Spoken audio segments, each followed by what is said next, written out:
मेरे प्यारे विद्यार्थियों, आप लोगों को ढेरों प्यार एवं शुभ आशीर्वाद। उम्मीद करते हैं जहाँ भी होंगे स्वस्थ होंगे और खूब मन से पढ़ाई कर रहे होंगे। चलिए, तो ज्योग्राफी के इस वीडियो को शुरू करने से पहले थोड़ा लास्ट के वीडियो के बारे में, ताकि समझ में आ जाए कि कंटिन्यू है कि नहीं। तो लास्ट के वीडियो में हमने ब्रह्मांड टॉपिक को समाप्त कर दिया था। इस तरह से सामान्य भूगोल का पाठ हम लोग का समाप्त होता है। अब भूगोल का जो हिस्सा शुरू होगा उसका नाम है स्थल मंडल। क्या नाम है? स्थल मंडल। और इसके अंतर्गत जो पहला टॉपिक हम लोग का होगा वो होगा महाद्वीपों एवं महासागरों की उत्पत्ति। ठीक है, स्थल मंडल शुरू होगा आज से। इसके अंतर्गत हम लोग जो टॉपिक पढ़ने जा रहे हैं उसका नाम है महाद्वीप एवं महासागर की उत्पत्ति। जैसा कि आप लोग जानते हैं कि पृथ्वी पर लगभग 70.8% जल है और शेष का मतलब हो गया 29.2% भाग पर स्थल है। ठीक है, तो इन्हीं 70.8 पर जो महासागर हैं, जैसे प्रशांत महासागर का लगभग ये एरिया हो गया है ना, ये आपको महादेश हो गया, थोड़ा सा समझिए रफली अगर, है ना, इस तरीके से, है ना। तो ये हो गया आपको उत्तरी अमेरिका, दक्षिणी अमेरिका, ये हो गया अटलांटिक महासागर, है ना, ये हो गया हिंद महासागर, ये हो गया आर्कटिक महासागर, ये हो गया आपको उत्तरी अमेरिका, दक्षिणी अमेरिका, एशिया, यूरोप, है ना, अफ्रीका, ऑस्ट्रेलिया, मतलब जो भी है। तो आज जो रूप हमें पृथ्वी पर जल थल का दिखाई देता है, क्या वो शुरू से वैसा ही है? यानी अगर शुरू से वैसा है तो फिर उसका जन्म कैसे हुआ? ठीक है, तो महाद्वीप जो स्थलीय भाग, पृथ्वी के स्थलीय भाग को क्या कहते हैं? महाद्वीप। जलीय भाग को क्या कहते हैं? महासागर। हम लोगों को इस टॉपिक में इसकी उत्पत्ति देखना है। ध्यान दीजिए, इसको लेकर के बहुत सारा सिद्धांत है, लेकिन जो सबसे फेमस है और जो सबसे परीक्षा उपयोगी है वो यही है, महाद्वीप और महासागर की उत्पत्ति से संबंधित। वो है पहला सिद्धांत, महाद्वीपीय विस्थापन का सिद्धांत, कॉन्टिनेंटल ड्रिफ्ट थ्योरी। महाद्वीप एवं महासागरों की उत्पत्ति से संबंधित जो सबसे प्रसिद्ध और परीक्षा उपयोगी सिद्धांत है उसका नाम क्या है? महाद्वीपीय विस्थापन का सिद्धांत। इस सिद्धांत को 1912 ईस्वी में अल्फ्रेड वेगनर साहब ने दिया था। किसने दिया था? अल्फ्रेड वेगनर साहब ने दिया था। इनके अनुसार पृथ्वी के निर्माण के समय सभी स्थल इकट्ठा था। माने आज जो एशिया, यूरोप, अफ्रीका जितना दिखाई देता, चाहे द्वीप हो, उस सब पहले वो गोला में रहे और चारों ओरी जल था। चारों साइड में क्या है? ये जल था। ऐसे तो इस स्थलीय भाग अर्थात वेगनर साहब ने इस महाद्वीप को नाम दिया पैंजिया। क्या नाम दिया? पैंजिया। और जो जलीय भाग था, जो चारों तरफ से इस स्थलीय भाग को घेरे हुए था, उसको उन्होंने कहा पैंथलासा। क्या नाम दिया? पैंथलासा। कुछ समय बाद इस पैंजिया में टूट हो गया, यानी पैंजिया जो है दो पार्ट में टूट गया। ठीक है, ये देख रहे हैं ना, चारों तरफ से जल है। अब बताइए, दो पार्ट में टूटा, एक भाग उत्तर की ओर, एक भाग दक्षिण की ओर, तो बीच में जल घुसेगा कि नहीं? तो एक सागर का निर्माण हुआ इस दोनों स्थलीय भाग के बीच में। ये स्थल हो गया, ये स्थल हो गया। तो ऊपर वाला को उन्होंने नाम दिया अंगारालैंड। क्या नाम दिया? अंगारालैंड। और नीचे वाले को उन्होंने क्या नाम दिया? गोंडवानालैंड। गोंडवानालैंड। और जो बीच में सागर खुला उसका नाम उन्होंने दिया टेथिस सागर। ध्यान दीजिए, वेगनर साहब बताते हैं कि आज का जितना स्थल है सब पहले इकट्ठे था, गोला था, बीच में था और चारों ओर जल रहे। तो इकट्ठा जो स्थलीय भाग रहे उसका नाम उन्होंने क्या दिया? पैंजिया। और पैंजिया को चारों ओर से जो जल घेरे हुए था उसका नाम क्या दिया, पैंथलासा। बाद में पैंजिया दो भाग में टूट गए, एगो उत्तर की ओर बहे लागल, एगो दक्षिण की ओर बहे लागल। तो जो ऊपर वाला पार्ट रहे ओकर नाम है अंगारा लैंड, और जो नीचे वाला पार्ट था ओकर नाम है गोंडवाना लैंड, और बीच में जो एगो सागर खुलल ओकर नाम है तेथिस सागर। वेगनर साहब के अनुसार इसी अंगारा लैंड और गोंडवाना लैंड के टूटने से वर्तमान 7 महादेश का निर्माण हुआ। वेगनर साहब ने कहा कि अंगारा लैंड के टूटने से, अगर देखिएगा नक्शा में, नक्शा तो यहाँ है नहीं, तो अंगारा लैंड के टूटने से ऊपर वाला माने 0 डिग्री से ऊपर वाला विशेषतः, जैसे उत्तरी अमेरिका, यूरोप, देख रहे हैं ना, उत्तरी एशिया, और नीचे वाला गोंडवाना लैंड के टूटने से दक्षिणी अमेरिका, अफ्रीका, इंडिया का दक्षिणी भारत, ऑस्ट्रेलिया, है ना, मेडागास्कर द्वीप, ये सब किससे बना, गोंडवाना लैंड से बना, और ऊपर वाला अंगारा लैंड से बना। यह बात कह के बात को खत्म कर दिए, लेकिन उनसे कोई सवाल नहीं पूछा कि आप जो बात बता रहे कैसे प्रमाणित कीजिएगा। तो इस बात को प्रमाणित करने के लिए एक तरह से इन्हीं के सिद्धांत के सपोर्ट में एक सिद्धांत आया है जिसका नाम है, दूसरा सिद्धांत हम लोग देखने जा रहे हैं, प्लेट विवर्तनिकी का सिद्धांत, प्लेट टेक्टोनिक थ्योरी, अंग्रेजी में प्लेट टेक्टोनिक थ्योरी, पीटीटी। इस सिद्धांत को 1962 ईस्वी में हैरी हेस महोदय ने दिया था, जिसकी वैज्ञानिक व्याख्या, मतलब इसी सिद्धांत का वैज्ञानिक व्याख्या करने का श्रेय मॉर्गन महोदय को दिया जाता है।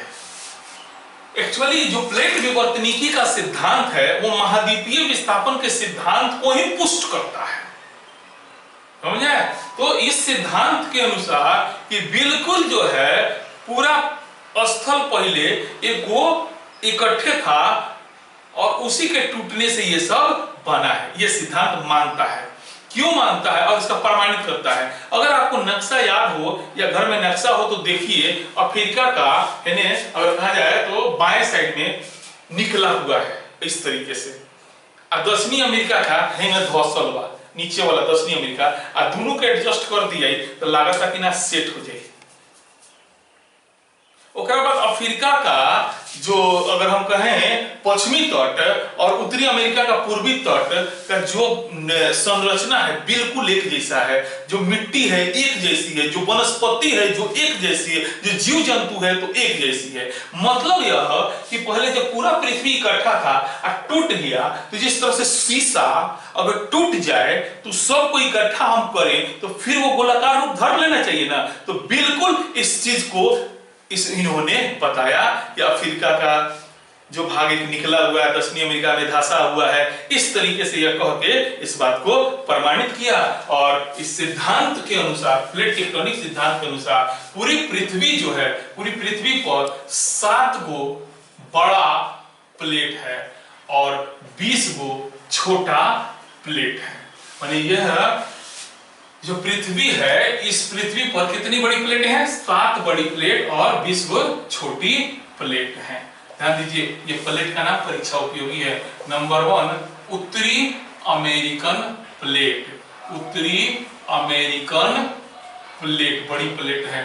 दूसरा दक्षिणी अमेरिकन प्लेट। तीसरा प्रशांत प्लेट, ठीक है। चौथा अगर देखें तो अंटार्कटिका, अंटार्कटिका प्लेट। पांचवा अफ्रीकन प्लेट। छठा Indo Australian, Indo Australian plate. और सातवां यूरेशियाई, यूरेशियाई प्लेट, है ना। स्थल जो है 7 बड़ी बड़ी प्लेटों में विभक्त है। कौन कौन? उत्तरी अमेरिकन प्लेट, दक्षिणी अमेरिकन प्लेट, प्रशांत plate, Antarctica plate, African plate, Indo Australian plate और यूरेशियाई प्लेट। कुछ लोग कह देते हैं कुछ किताब में कि ना 7 गो ना 6 गो, तो जो 6 गो कहेला नु उत्तरी अमेरिकन प्लेट और दक्षिणी अमेरिकन प्लेट को एक एक मानेला, ओकरा अनुसार एक नाम है अमेरिकन प्लेट। जब हम इसको एक मान लिए तो अब ध्यान दीजिएगा 6 हो गया कि नहीं हो गया, देखिए हाँ चलिए 6 माने उत्तरी अमेरिकन और दक्षिण। अगर परीक्षा में सवाल दे कि कौ गो बड़ी प्लेट है तो आपका पहला जवाब 7 गो होना चाहिए। अगर ऑप्शन में 7 नहीं है 6 है तो 6 सही है, दोनों है तो 7 सही है, ठीक है। तो इस नाम को आप जरूर याद रखिएगा, 7 बड़ी प्लेटें कौन कौन सी हैं। कभी कभी हम परीक्षा में सवाल देखे हैं कि छोटी प्लेट पहचानने के लिए दे देता है, इस कंडीशन में कुछ छोटी प्लेट का नाम आपको जरूर याद होना चाहिए, रखना चाहिए। तो कुछ छोटी प्लेट का नाम हम आपको बताने जा रहे हैं। छोटी प्लेट मोस्ट वीवीआई, ठीक है, नाजाका नाम है, नाजाका प्लेट, ठीक है। दूसरा नाम देते हैं कोकोस, कोकोस प्लेट। तीसरा नाम देते हैं आपको अरबियन, अरबियन प्लेट, ठीक है। चौथा नाम अगर आपको हम दे दें तो फिलिपाइन प्लेट, फिलिपाइन प्लेट। और एक और लिख लीजिए कैरेबियन प्लेट, कैरेबियन प्लेट, ठीक है। ये 5 प्लेट का नाम नहीं भूलिएगा, फिर कह रहे हैं 20 गो ऐसे कुल कितने मुझे कुल कौ छोटी प्लेट की खोज की जा चुकी है 20 गो। उस 20 गो में से 5 का नाम याद रखिएगा, Nazca plate, Cocos plate, Arabian plate, Philippine plate, Caribbean plate आदि, ठीक है। चलिए, तो इस तरीके से महाद्वीप और महासागरों की उत्पत्ति से संबंधित 2 सिद्धांत हमने आपको बताया। पहला महाद्वीपीय विस्थापन का सिद्धांत, जिसके जन्मदाता कौन थे, अल्फ्रेड वेगनर, जर्मन विद्वान थे, जर्मनी के विद्वान थे। कब दिया था, 1912 ईस्वी में दिया था। इस सिद्धांत के अनुसार पूरा स्थल पहले इकट्ठा था जिसका नाम पैंजिया था, जो चारों ओर से जल से घिरा हुआ था जिसका नाम पैंथेलासा था। कुछ समय बाद पैंजिया 2 भाग में बटा, ऊपर वाला अंगारा लैंड, नीचे वाला गोंडवाना लैंड, दोनों के बीच में जो सागर खुला उसका नाम तेथिस सागर। कुछ समय बाद अंगारा लैंड के टूटने से उत्तरी अमेरिका, यूरोप तथा एशिया का उत्तरी भाग तथा दक्षिणी गोंडवाना लैंड के टूटने से दक्षिणी अमेरिका, अफ्रीका, मेडागास्कर, दक्षिणी भारत, ऑस्ट्रेलिया, ये सब बना। दूसरा जो सिद्धांत है वो सिद्धांत है प्लेट टेक्टोनिक थ्योरी, प्लेट विवर्तनिकी सिद्धांत। इसके जन्मदाता थे हार्डियस, लेकिन इसका वैज्ञानिक व्याख्या किसने किया था, मार्गन महोदय ने किया था। इस सिद्धांत के अनुसार पृथ्वी पर 7 बड़ी प्लेटें और 20 छोटी प्लेटें हैं। ये 7 बड़ी प्लेटें उत्तरी अमेरिकन प्लेट, दक्षिणी अमेरिकन प्लेट, प्रशांत plate, Antarctica plate, Indo Australian plate, उसके बाद अफ्रीकन प्लेट, यूरेशियाई प्लेट है। और कुछ छोटी प्लेटें में आपको देख लिए यहाँ पे Nazca plate, Cocos plate, Arabian plate, Philippine plate और कैरेबियन प्लेट, ठीक है। अब हम लोग इस टॉपिक से रिलेटेड एक और तथ्य है, कुछ अन्य तथ्य के रूप में देखते हैं। जैसा अभी हम आप लोगों को बता रहे थे कि पृथ्वी पर कितने महाद्वीप हैं, सब लोग बता दीजिएगा, बिल्कुल 7। हम नाम पूछे तो कुछ लोग बताइएगा, अगर क्षेत्रफल के अनुसार पूछे सजाइए तो 1-2% लोग बताइएगा। तो परीक्षा में पूछता है तो 7 महादेश का हम नाम आपको क्षेत्रफल के हिसाब से देते हैं। तो सबसे बड़ा महादेश है उसका नाम है एशिया, दूसरे स्थान पर जो है उसका नाम है अफ्रीका, तीसरे स्थान पर है उसका नाम है उत्तरी अमेरिका, जो चौथा बड़ा महादेश है वो है दक्षिणी अमेरिका, जो 5वां बड़ा महादेश है उसका नाम है अंटार्कटिका, जो 6ठा बड़ा महादेश है वो है यूरोप, और जो 7वां बड़ा महादेश है वो है ऑस्ट्रेलिया। यहां से भी सवाल आता है सबसे बड़ा महादेश कौन है, एशिया, सबसे छोटा कौन है, ऑस्ट्रेलिया। क्रमानुसार सजाएं तो सबसे बड़ा हो गया एशिया, उसके बाद अफ्रीका, उसके बाद उत्तरी अमेरिका, उसके बाद दक्षिणी अमेरिका, अंटार्कटिका, यूरोप और ऑस्ट्रेलिया। चलिए, उसी तरीके से अगर हम पूछे कितने महासागर हैं तो कुछ लोग बिल्कुल खट से जवाब देंगे सर 4। नाम पूछे तो कुछ लोग, और क्षेत्रफल के अनुसार सजाने के लिए दिए तो बहुत कम लोग। तो जो 4 महासागर है उसका हम क्षेत्रफल के अनुसार सजाते हैं। तो सबसे पहले सबसे बड़ा प्रशांत महासागर, दूसरा बड़ा अटलांटिक महासागर, तीसरा बड़ा हिंद महासागर और चौथा बड़ा आर्कटिक महासागर है। अब ध्यान दीजिएगा, इसको लिखते चलिएगा, ऐसा बहुत इंपॉर्टेंट है। सबसे बड़ा महासागर प्रशांत महासागर, सबसे छोटा महासागर आर्कटिक महासागर। अगर हम आपसे पूछे पूरे पृथ्वी पर कितना % जल, कितना % स्थल, पूरे पृथ्वी पर कितना %, तो अभी हमने आपको बताया था 70.8% भाग यानी लगभग 71 बिल्कुल जल है, और जो 29.2% भाग पर स्थल है। लेकिन ये सवाल बहुत बार पूछ दिया। अब क्या पूछता है, थोड़ा ध्यान दीजिएगा, उत्तरी गोलार्ध यानी 0 डिग्री से ऊपर। अब कहता है उत्तरी गोलार्ध को हम 100% मान लिए, तो ये बताइए कि इसमें कितना परसेंट भाग पर जल है, कितना परसेंट भाग पर स्थल है। मेरा क्वेश्चन समझिए, पूरे पृथ्वी पर तो 70.8% माने 71% लगभग जल हो गया, 29% स्थल हो गया, ठीक है कि नहीं। अब ये सवाल नहीं पूछता, अब सवाल पूछता है कि उत्तरी गोलार्ध को हम 100% माने पूरा पृथ्वी उत्तरी गोलार्ध है ये बात, तो उत्तरी गोलार्ध में क परसेंट जल बा, क परसेंट स्थल बा, तो 60.7% जल बा और घटा लेम सर में से शेष का बा स्थल बा। याद रखम लोग, उत्तरी गोलार्ध पूरा उत्तरी गोलार्ध में से अगर कहल जाए इतने में बतावे के बा, तो इसमें 60%, 60.7% भाग पर जल, शेष जितना बचल उतना पर स्थल। वही अगर दक्षिणी गोलार्ध के बात करल जाओ तो फोटो देखे समझ में आई जल ज्यादा बा, 80.9% भाग पर जल और शेष भाग पर का बा स्थल बा। आजकल ये सवाल पूछ रहा है कि उत्तरी गोलार्ध, देखिए उत्तरी गोलार्ध में कितने परसेंट भाग पर जल है, तो 60.7%। अच्छा, यहां से एक और सवाल पूछा जा सकता है कि अगर मान लेनी कि पृथ्वी पर पूरा जले जल बा, तो केने ज्यादा बा, तो देखिए कि लागत दक्षिणी गोलार्ध में ज्यादा बा, माने 100% जल बटे। तो एक बार जान लीजिए, जब 100% जल मान लेनी तो 43% उत्तरी गोलार्ध में और 57% दक्षिणी गोलार्ध में। चलिए, पहला टॉपिक रखा महाद्वीप एवं महासागर की उत्पत्ति। समझ में आया हो तो जरूर कमेंट कीजिए, लाइक कीजिए, शेयर कीजिए, बताइए, थोड़ा हमको भी प्रेरित कीजिए, हम तो आपको प्रेरित कर ही रहे हैं। ठीक है, चलिए, बहुत बहुत धन्यवाद।